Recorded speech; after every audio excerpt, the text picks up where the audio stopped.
Hi, everyone. It's Dr. Z, and welcome to another episode of Next Up Narcissism. Today's episode I am extremely excited about. We will be talking all about boundaries and narcissistic parents, how to manage those interactions. We have special guests with us today, Terri Cole.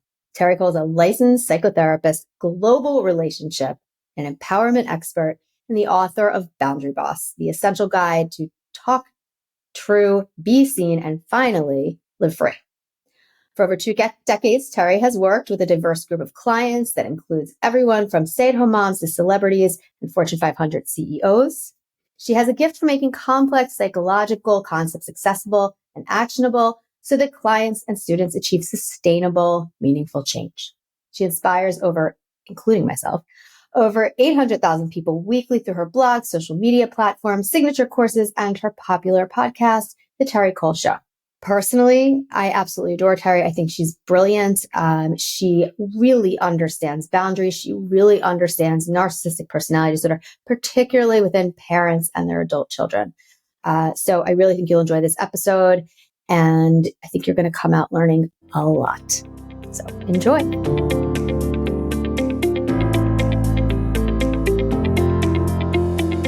Terri Cole, I am so excited to have you today. One of my faves. To be here. Yay. Same.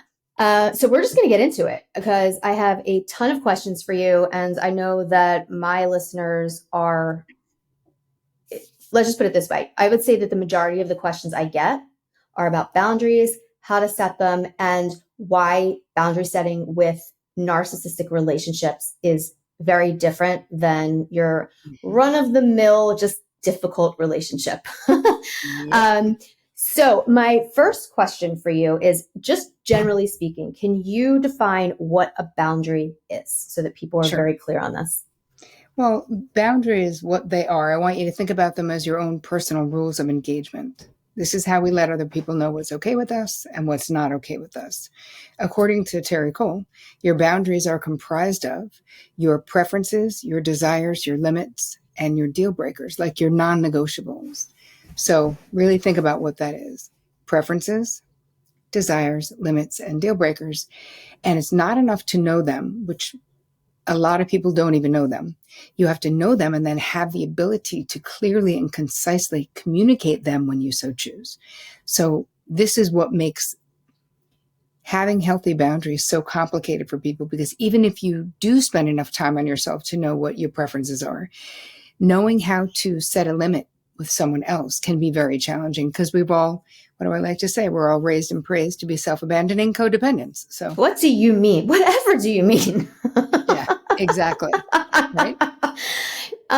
So let me ask you this then, because one of the things I hear all the time from people is, and I'm sure you hear this too, but when I work with people, they'll say, we'll talk about setting boundaries. And the thing I love that you said is you distinguish between three things, actually. Some people don't even know what their needs and their boundaries and their preferences are, right? They don't even know what their deal breakers are, and totally understandable until you're really put in that situation. Sometimes you may not even realize because you're an automatic pilot.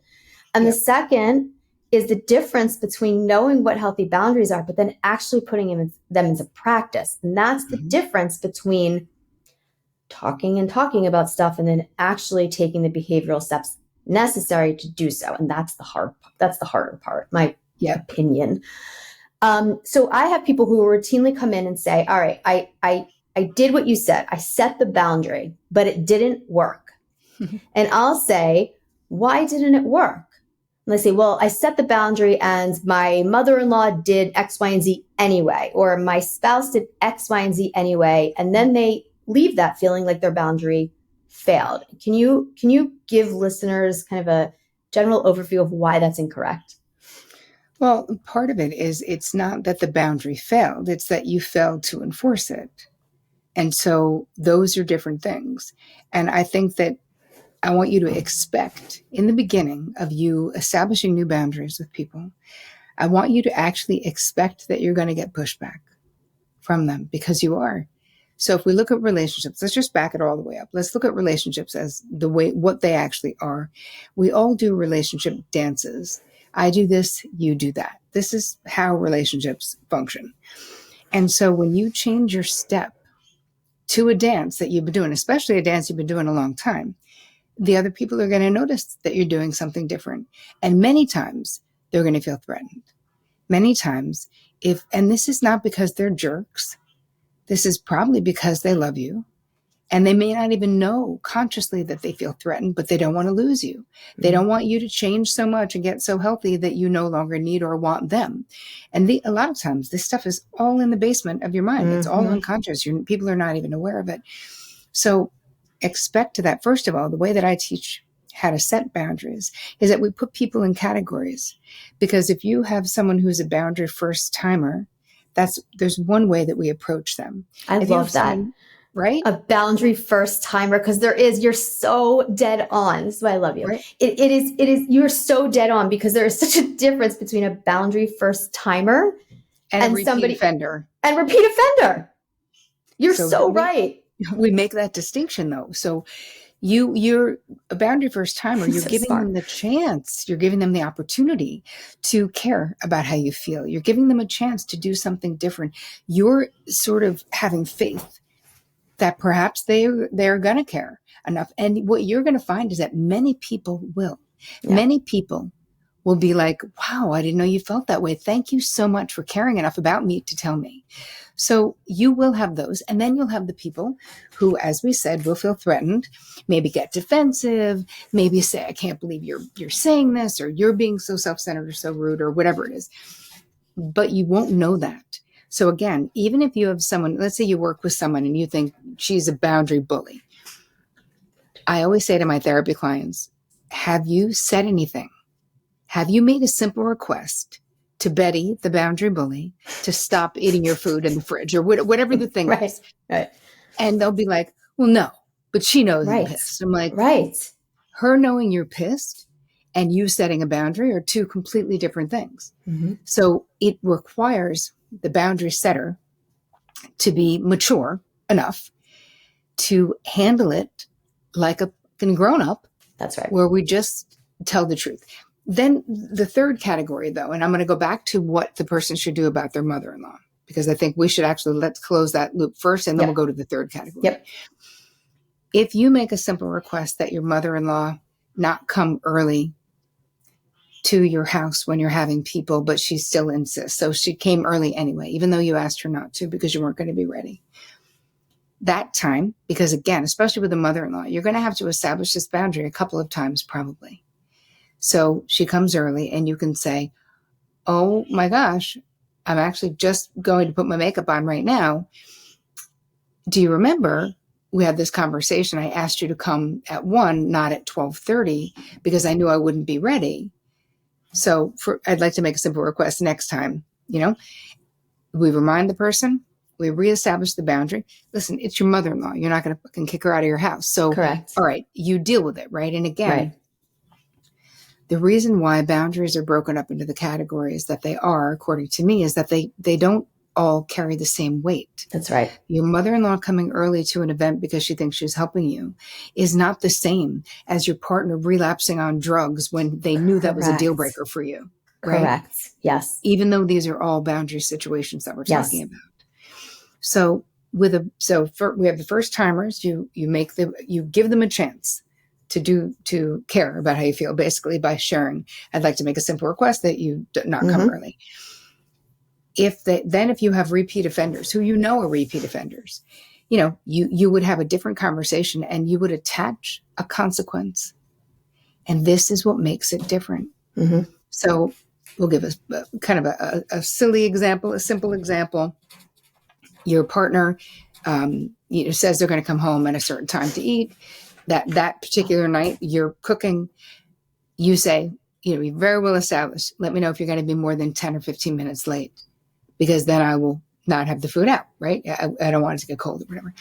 But they continually don't let you know, and they continually come late. Eventually, there'd be a point where it would be an appropriate boundary to say, hey, this is the 4th time I've asked you. You continue to not give me the heads up. It makes me feel really unappreciated, my efforts. And so I'm not waiting for you to eat.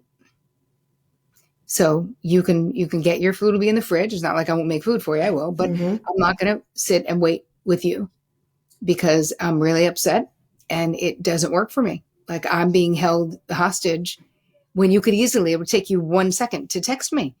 And all I'm asking for is consideration. Mm-hmm. And when you don't do it, it really feels like blatant disrespect to me. This is the conversation you can have, but the consequence itself is not sitting at the table with the food out with them being 15 minutes late. If that's painful to you, right?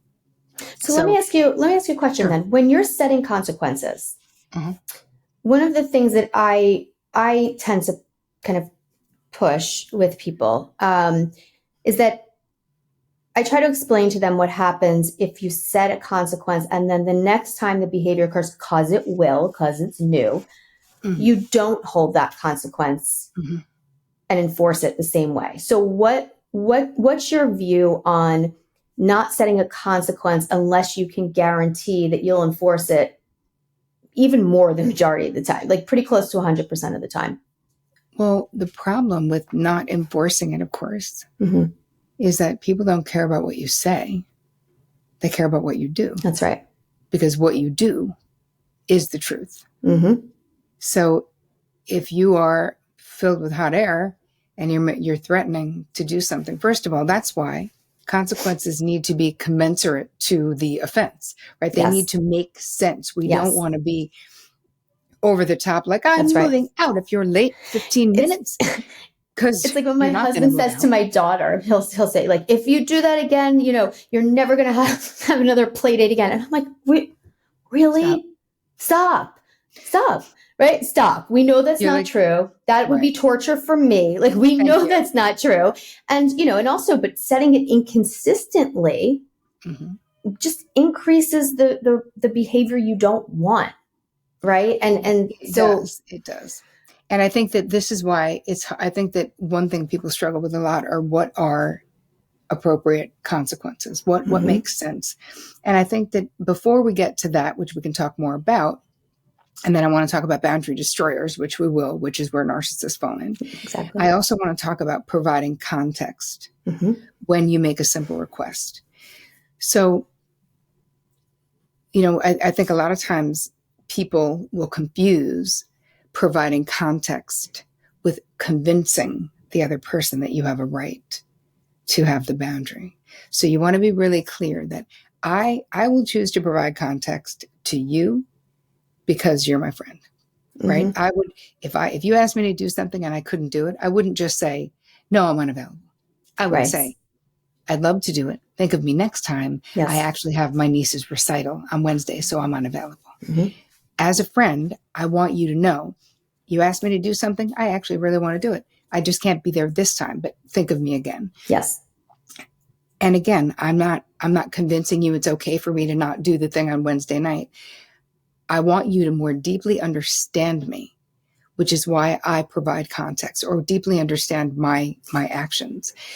So let's just say that you have a teenager and they need to cut the lawn. That's their job. And you have friends coming over this afternoon. You may say, hey, Billy, can you please cut the lawn now? Because my friends are coming at noon and it would be really nice if it were done because we're going to plan to have lunch outside.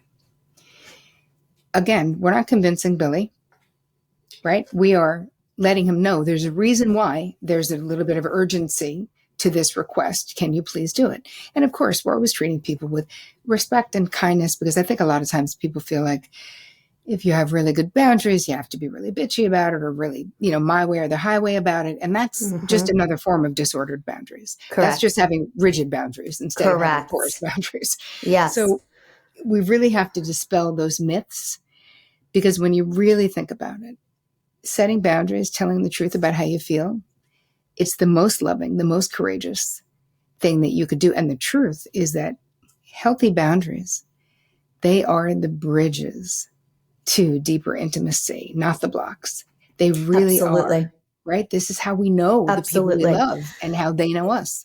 And also it allows you to feel, and I know this is how you think about this too, but it allows you to feel your true self. It allows you to be vulnerable, and you cannot have healthy relationships if you do not if you do not feel comfortable being your authentic self or being vulnerable, you can't.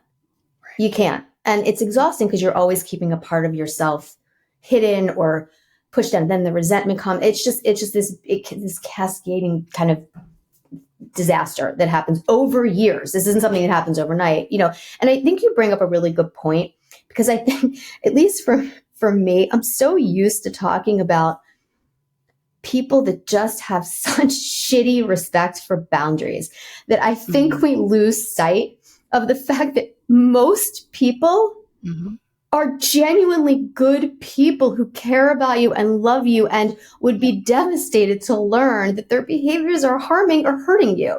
So for people that are listening, I really want to set that out there, because based on what I tend to talk about and what you tend to, a lot of times we're focusing on like the really shitty end of things. And so I don't want people to think, that everybody is this boundary breaker. And yes, we're going to focus on narcissism because that's what we're focusing on today. But it really is important to understand that most people are good people. Most people just don't know.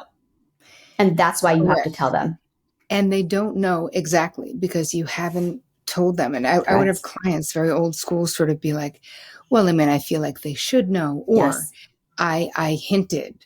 Or, oh, they knew I was mad because it got chilly in that room. And I'm like, why are we hinting? Just fucking say it. Like, just say it. If we, what do you think they're scared of? Oh, rejection. What are we all scared of? Yeah. Being kicked out of the pack, judgment. We're afraid of being vulnerable because telling the truth about how you feel, there's no going back, makes you vulnerable, right? Right. Yeah. What'd you say? There's no going back. Correct. Yeah. People know you when you're telling the truth. But here's the thing. Ultimately, don't we all want to be truly known, seen, heard for who we actually are? And the only way that's going to happen is if we tell people. And I've noticed, and like you said, it's over time. So I've noticed in my therapy practice, I will have women come into my practice in their 6th or 7th decade of life being like, I've done it all. I've checked all the boxes. Kids all went to Ivy League schools. I'm on these boards now. I'm retired. I still like my spouse. I work out. We travel. We have expendable income, blah, blah, blah. Why do I feel so friggin' empty? Yeah. And I'm like, because you built your life on boxes that other people constructed, and you just kept taking one for the team. You just kept being like, what does everyone else need? I'm focusing on you. I'm focusing on you. I'm focusing on you. I'm making sure it's getting done. I'm keeping basically keeping it all running in our lives. But by doing that, and by not asserting your preferences, desires, limits, or deal breakers, you can end up in the end of life having the people you're quote unquote closest to not know you at all. And you want to talk about an existential crisis. What a lonely feeling. Wow. Yep. I just got anxiety hearing that. That is a massive existential crisis. You're right. Yep. You're absolutely 100% right. That is, like, if I really think about it, that's probably one of my biggest fears. Yeah. It's so painful. It's so painful. So lonely. Yeah. So I want to switch a little bit. I want to talk about why boundary setting with a narcissist, whether it's an employee, a boss, a friend, a parent, a significant other, doesn't matter. But why setting a boundary with a narcissist is kind of inherently different, and what makes it different, and what happens when you use traditional boundary setting playbooks, right? You talk about blueprints, boundary blueprints. Yep. What happens when you use a traditional boundary blueprint with a narcissist? Oh, it doesn't work. Right. Start there. Yeah, right. So, it's so different that I actually dedicated an entire chapter of Boundary Boss to what I call boundary destroyers, which are the cluster B personality disorders, including narcissists, because this is a different kind of person. If you're dealing with someone who has limited access to or no ability to be empathic or have compassion, we're not dealing with someone who's like us. And so much of the time, clients will have this positive projection that they do all over the place. Like, assuming it was me in my 20s. I just assumed everyone was like me. Literally every good attribute I had, I just project it onto other people. Like, obviously they're honest and decent, because who wouldn't be? Because who wouldn't be? Apparently lots of people wouldn't be, but Mm-hmm. my 22-year-old self did not know that. Mm-hmm. So what I think is important if you're dealing with the narcissist is to, the same way I would teach my clients if you're dealing with the narcissist, to protect yourself emotionally. Mm-hmm. So part of it is be aware of you don't want a narcissist very close to your most tender heart. You don't. Mm-hmm. They will use any real information you give them against you. If you tell them something in a tender moment, it will come back in your face later in a fight, in a rough moment, in a moment when they're trying to manipulate you to do what they want you to do. So what I talk about in the book and what I teach my clients is that being aware of the most common manipulation tactics that narcissists use is the best use of your time. Yes. Right? Because I don't know that, I can give you a script, but it's not going to fucking work on them because they're not your average Joe. That's right. You're dealing with something else. That's so right. We could talk a little bit about the most common manipulation tactics. And I know your audience will be familiar with a lot of this, from gaslighting to love bombing to faux concern. Do you know the faux concern? I know you do, where they're like, oh my God, you're really going off the rails. I'm so worried about you. So worried about you. Did you take your medicine? Yeah. Huh? And also then the social pressure, they'll be like, I mean, I wasn't going to tell you this, but even Bob said he was worried. Yes. So now ganging up with other people, being worried about you because you're nuts, according to them. Mm-hmm. And gaslighting is real, right? Like this stuff is real. Someone in your face being like, I never said that. Despite evidence in front of your face that says you did say that. Correct. Even having proof. You're like, no, you manipulated that. That is not correct. You did something to that. I didn't really say that. That's AI. That's like literally. Not to get off topic, but let me do. So this AI thing, do you know when this all started coming up, my first thought was the gaslighting that is going to happen now. I mean, we see it on a societal level, right? With celebrities and things. Could you imagine what this is going to do to gaslighting within narcissistic relationships? Oh my God. Like, I can't fathom. Like an automatic out. Like an automatic out. Yep. And you're never going to know. I mean, and there's no way to know. It's just, that's where my head took me with it. Not to get off topic, but it's just depressing. It is.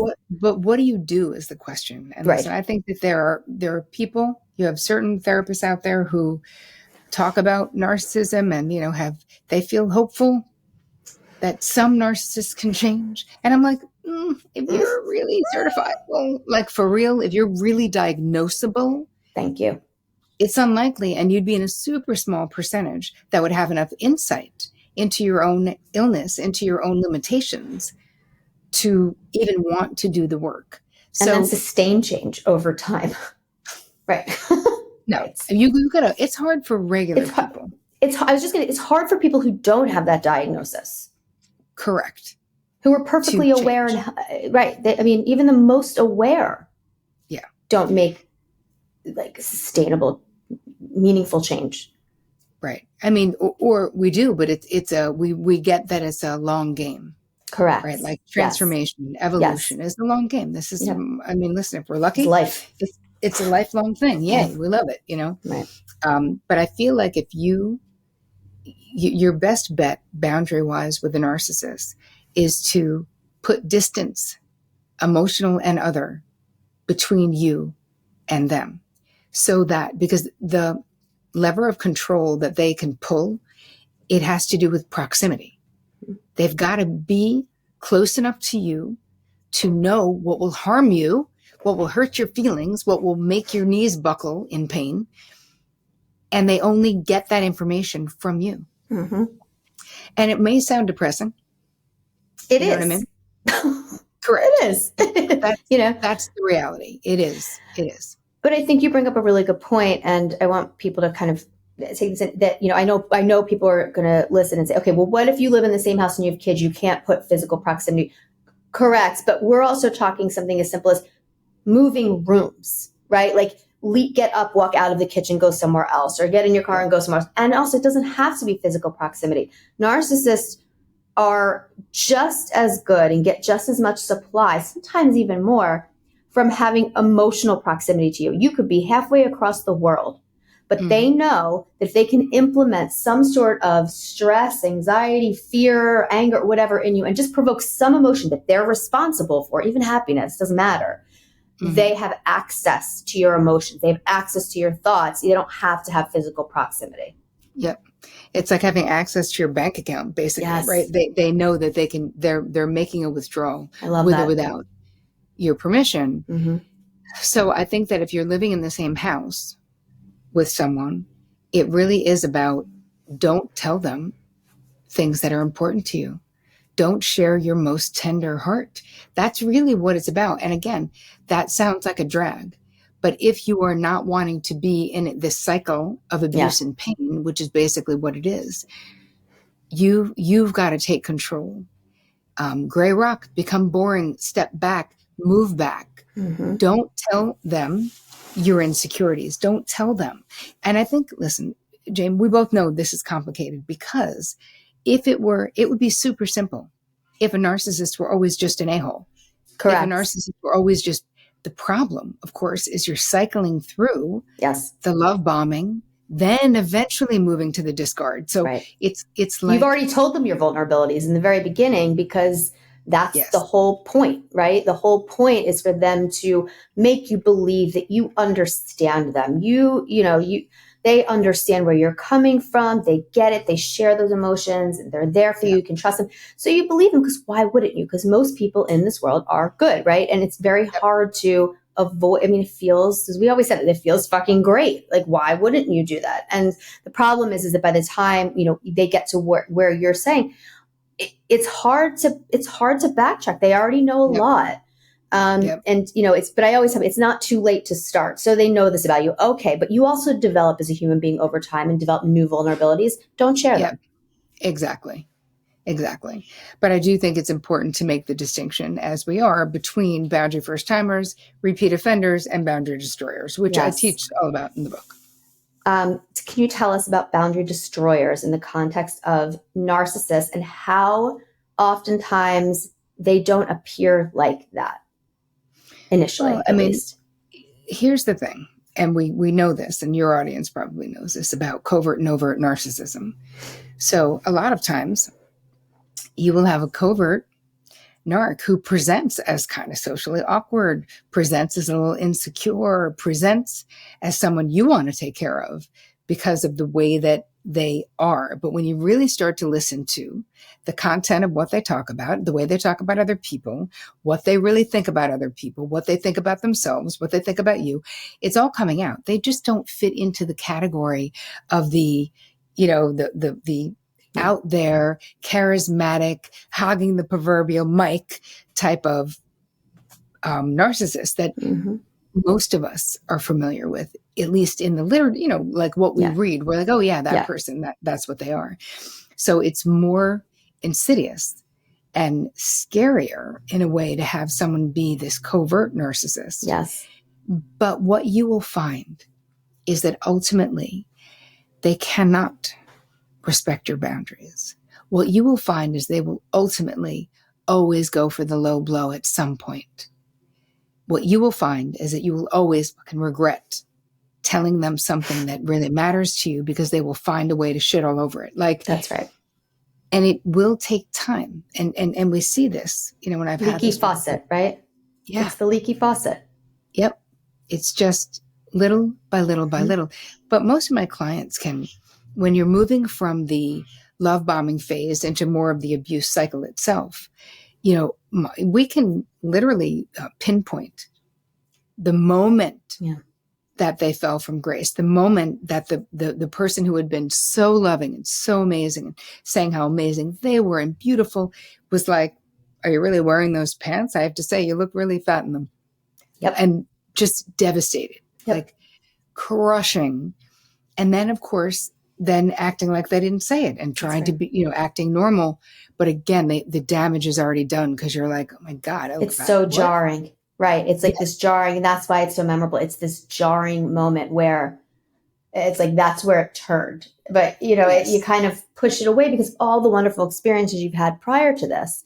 And one of the things that I think also makes it so difficult to not only set the boundaries with a narcissist, but to maintain them, is Mhm. that you do get what we call that intermittent reinforcement, right? You never know what you're going to get from them. You could cook them their favorite meal and they love it that night. And the next week you cook their favorite meal again and they pick their plate up and throw it across the room and say you're a horrible wife and you're a shitty cook and and you should be ashamed of whatever. And you're like, what? Right? And so it's very difficult to continuously set boundaries when you're so caught up in this, you never knowing, walking on eggshells, kind of, you're just trying to survive, right? And so Right. a lot of people, as we know, while they're trying to survive, it becomes really difficult to simultaneously set boundaries because it's like your head's spinning, I so think you have to, yeah. you're so right, Jen, but you have to look for the inconsistencies. Yes. So part of what you can do is you can look at what is someone who is securely attached, right? How do they behave in a relationship? Mm-hmm. They do what they say they're going to do. They're consistent with that. If they say they're going to call you on Friday, they call you on Friday. Right. They follow through. They also, though, can tolerate you having separate feelings from them. Yes. Like, I think there's something really valuable about looking into people who are securely attached so that you can see the red flags in the relationship that you're in. Because a lot of times, especially if you were raised by a narcissist, if either one of your parents would fall into that category, or the adults who raised you, whoever they might have been, things got normalized that are not normal. Mm-hmm. And so, and listen, not everyone is. I'm the epitome of a snowflake, meaning, if somebody raises their voice, I'm like, you're kidding, right? Don't even think about it. Like, not right now, not ever. Mm-hmm. I remember telling my college boyfriend, he raised his voice once, not even at me, literally not even at me. I was like, hey man, like that's out. Yep. And he was like, wait a minute, am I never allowed to get mad? I was like, yeah, probably no, not ever allowed to get mad. He's like, I'm not positive I could do that. But some people screaming and yelling and name calling is so normalized that they're like, well, this is what fighting is. And you're like, no, that's what abuse is. Yes. And they're different things. So piggybacking on that, can we talk a little bit then about boundaries with narcissistic parents and how that affects your not just your childhood, but how that affects your relationships as an adult with everyone, friendships, work, everything, intimate relationships. Well, think about it, right? A child of a narcissist, you learn how to stay out of the line of fire, right? You are attuned. They might not have been, they weren't attuned to you, but you were attuned to avoid pain. So learned early to shut down your own needs and prioritize needs, wants, desires of that parent. So no matter how damaged your parental impactor, as I call them, was, you as a child still crave their love, attention, and approval. And then that can go out into other relationships in adulthood. Behaviors that were adaptive in childhood, right? Kept you under the radar, kept them happy with you so that you weren't being punished or yelled at or in trouble or hit or whatever it was. They become maladaptive in adulthood. So if we don't do the work to heal these wounds from the past, they really do follow us into our present relationships. So it can show up in a variety of ways. If you're thinking about like, what are the most common symptoms for children of narcs? You might have an emotional transference, right? You could become emotionally activated by a person or a situation, but it's really fueled by this unresolved pain from your past. Can you give an example? Can you give an example of that, of what that would look like? Sure. Let's say you have a boss who is kind of punitive, not out of control, not abusive, but someone who's kind of punitive. But you had a narcissistic parent who was very punitive, who was abusive. The tone, you may have an amplified reaction to your boss telling you what to do or that you did something wrong, because your original injury is still inflamed. And so what's really happening is that we are reacting in an amplified way in a present situation, being fueled by the unresolved pain of that past situation. Yes. Love Makes it. sense? I always say if the response is disproportionate to the context, but your way sounds way more relatable. Well, it's the same thing though, what we're saying, right? Yeah. Because it is just having an amplified just like your response. Terryism's better. But you know what I mean though? You might.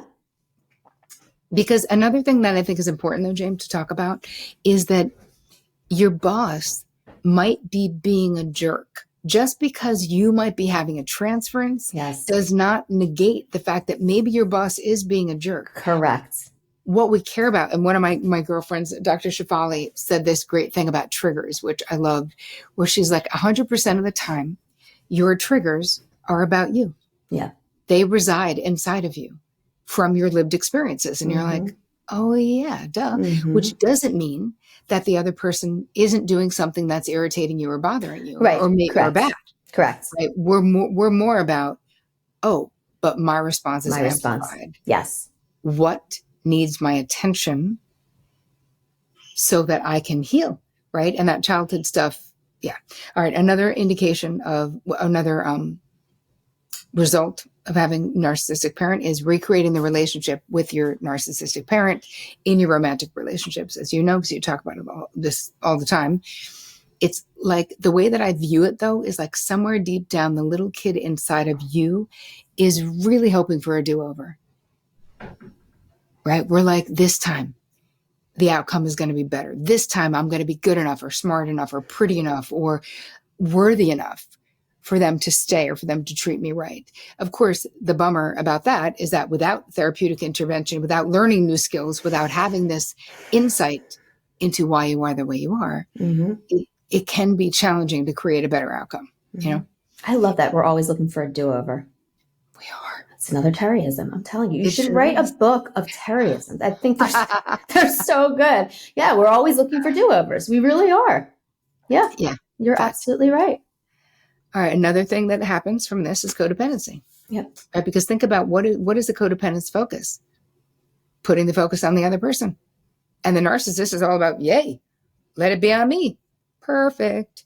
So in a way, and even if you're not involved with a narcissist, being highly codependent, a lot of times, if you had a narcissistic parent, is just a natural outcropping of that early training. And really, that codependent behavior probably kept you safe. Yeah. Again, adaptive to maladaptive, kept you safe in childhood. Yep. Another thing that happens is having really crappy boundaries, disordered boundaries, right? Because if you grew up with a narcissistic parent, there was likely no boundaries in your world, right? Narcissists are what we just described as boundary destroyers. That's what I talk about in the book. And the normal rules of setting and maintaining healthy boundaries, as we already discussed, does not apply to them. Right. Because not only do they think they're above that, they think they're above all the effing rules. That's right. They're like, they'll steal shit from Home Depot. Like, they don't care. Correct. They think they're above laws, many of them. Like, that's for you peons. That's for you people. That's but right. not for me, because I'm so effing special. The rules don't apply to me. And it's true. And like you said in the very beginning, boundaries are kind of your rules for how people should, treat you and what you're willing to risk. And narcissists routinely, deliberately will not follow them, because if they follow them, they feel a loss of control. They're no longer in control if they abide by your boundaries, unless in that particular situation, abiding by your boundaries some way benefits them, makes them look good, or gives them something that they want, right? Or gives them something later down the road. But they're not respecting your boundaries. They are faux, right? Faux respecting your boundaries. It's meaningless. It's for a certain purpose. Yes. And that's it. It's another form of manipulation. That's They're right. like, I'm banking this and I'm going to use it. I always say they store it away like the card catalog, and you flip through it. And then when I was saying card catalog, I realized that so many people had no idea what I was talking about. I do. Yeah, Obviously. you do. Okay. So card catalog, filing it away. So another one last thing I definitely want to touch on, because I know there's people listening who are hearing this going, oh my God, wait, I think, is this me? Wait, this sounds so familiar. I'm relating this too much.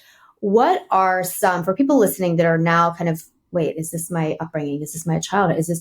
What are some, and again, this is going to be a very general kind of statement, I know, but what are some indicators that as the adult child looking back, or even at present, what are some indicators that one of your parents, or maybe sometimes both, but one of your parents is a narcissist or is kind of on that end of things? What are some kind of clear indicators for that? Okay. Start with emotional blackmail and guilt tripping. So, and again, could your parent do that and not be a narcissist? Sure. But I'm going to give you a bunch of things, right? So we're talking about, is there a cluster of behaviors that make it make sense? So using emotional manipulation to get you to take care of their needs instead of them taking care of yours, basically. Really important one, probably the most important, inability to have empathy or compassion for your feelings or experiences. Just not there. There is a fundamental lack in their capacity for them to love you the way you want and need to be loved, because they just don't. If they're really a narcissist, they're not capable. They really can't. Punishing by withdrawing love or attention if you didn't do pretty much exactly what they wanted. This can include verbal, emotional, and or physical abuse. Another one that's so telltale for a narcissistic parent, taking credit for your accomplishments. So a narcissistic parent will tend to make most things about themselves. We know this, but this can include swooping in when things are great for you and trying to soak up accolades and praise for your accomplishments, which is really can be so infuriating. It's so depersonalizing, this whole experience. Another thing is competing with you. No matter what you do or accomplish, they've done it better. They've done more. Competing with you. I mean, I had a client whose mother wanted to wear a white dress to her wedding. And you're like, are you psycho? Like, you are. Sorry, but why? And how painful it is with healthy parenting. We're so happy to have it be about our kids. Correct. We're so happy to, right? Yes. To teach them, like, hey, build your family. Yes. Like, this is about you. Tell me more about that. I always say that. And, I always, and it gives, and don't get me wrong, like as a parent, it makes me physically sick to say this, right? We raise our kids to be able to leave us. And it's like, I say that, I'm like, oh God, and I'll joke around. I'm like, well, can't they just live in the basement? Like, I'm in Philly, so they can just go to Penn, right? And they can just come home. But at the end of the day, like, you want to raise them to be able to function as little independent humans, right? And you want them to be able to leave you and be kind. And I cannot tell you, I'm sure you know, but I cannot tell you how many people I have seen over the years who feel this, as you said, feel this immense guilt for wanting to have their own life. And it's just so sad, because it's like, it's like eventually when they get it and they realize what's happening, they realize like, oh God, and we hear this with spouses too, like I wasted all these years, and they get so angry at themselves for quote, wasting time. But I mean, it's because narcissistic parents will view their children often as an extension of them, right? Like a handbag, like an accessory. Any step towards autonomy is met with, how could you do that to me? I raised you. You're abandoning me. You're leaving me. You're rejecting me.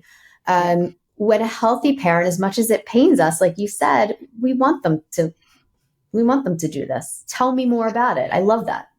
Exactly. And it's just like that. My favorite poem about parenthood is in The Prophet. And it was written in the 1920s, but he's basically talking about, like, we don't own our kids. We are the bows. Your kids are the arrows. Our job is to let them go strong and far. That's right. and for us to remain steadfast Yes. as the bow. Well, I'll be here. Mm-hmm. I'm here. I can't wait to be in the front row of all the great things that you're doing in life. Yep. And my life is very full as well, because I don't insert myself into the center of my grown kids. And I've got grandkids. I mean, that's not my job. Right. Right. But a narcissistic parent will not view it like that. Flat out will not view it like that. Correct. And anything that you're doing to separate and individuate, they will be threatened by. That's right. They also exaggerate their own accomplishments. They might even straight up lie about what they have done in their life.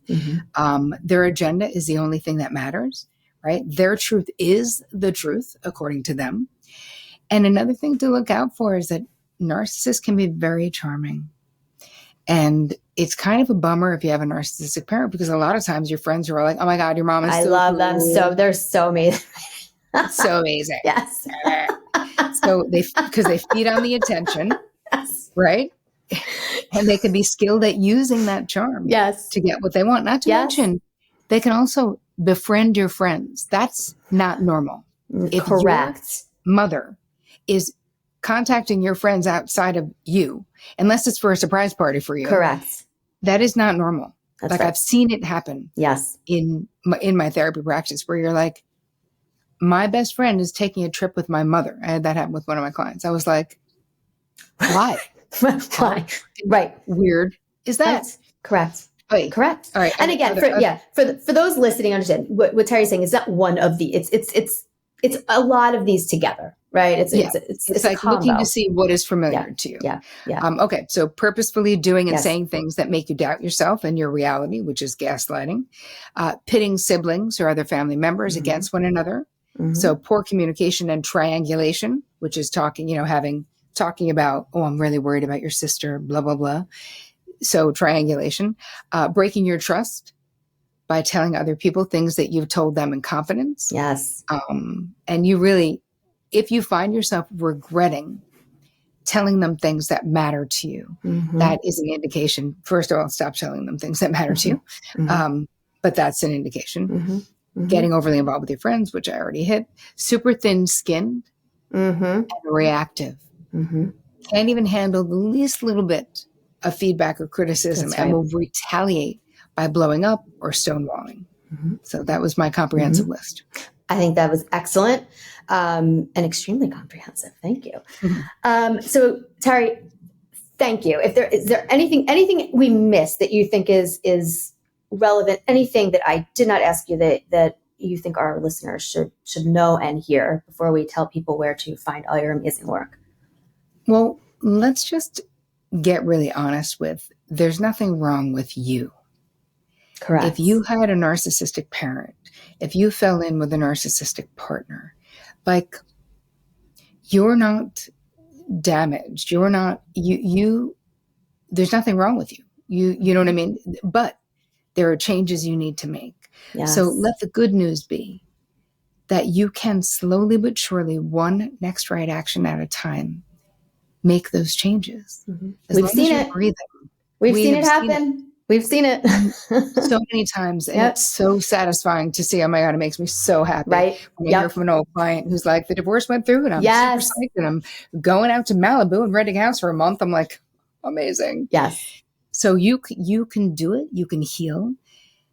But again, just know that there's nothing wrong with you, right? This is just, you just need to learn how to set boundaries and how to prioritize yourself, which you probably didn't learn to do. So there's nothing wrong with you is all I'm trying to say. I could not agree more. And I think that closing with that, I think is excellent because it gives people so much hope and it gives them empowerment and there is light at the end of the tunnel, right? You have to put the work in. You do. So tell us where people can find you, what goodies you have and all of that fun stuff. Well, I have a couple of things. One, you guys can find me on Instagram, Terri Cole, just TerriCole. My website is terricole.com. I have a pod as well, which you've been on, called The Terri Cole Show. I have a course coming out this month called about father wounds. So we're certainly going to be dealing with the fact if you had a narcissistic father, that'll be part of it. But I myself have a father wound, and so I've been wanting to share this work for years. People have been asking me because I have a very comprehensive mother wound course. Mm-hmm. And so anyway, this will be, so you can find the information for that at terricole.com terricole.com/father wound. Get it together, Terri. Let me see. Is that all you need to know? Yeah, I think that's all we need to know. Awesome. Well, thank you so much. This is so helpful. People are going to love this. You really kind of just nailed all the questions. So I'm thrilled to have you on. I always love talking to you. And yeah, thank you so much. This was wonderful. Thank you for having me. All right. We will talk soon. Yeah, we will. Bye-bye. Bye. Thank you for tuning in to another episode of Next Up Narcissism. I hope you found it useful, but most importantly, I hope you found it validating. Want to work one-on-one with me? Visit my website at drjamiezuckerman.com to book a personalized coaching session, and be sure to check out my on-demand workshops on topics like co-parenting with a narcissist, life after leaving, anxiety management strategies, and more. Again, that's drjamiezuckerman.com. You'll also find links to my interactive workbooks, merchandise, resources, and newsletter sign-up. Next Up Narcissism is as much your podcast as it is mine. I want to hear your feedback and what you want to hear. So make sure to leave a podcast review wherever you listen, or send an email to nextup@drjamiezuckerman.com. Again, that's nextup@drjamiezuckerman.com. Be sure to subscribe so that you never miss an episode. And as always, thank you so much for listening. Make sure to tune in next week to see what's up next on Next Up Narcissism.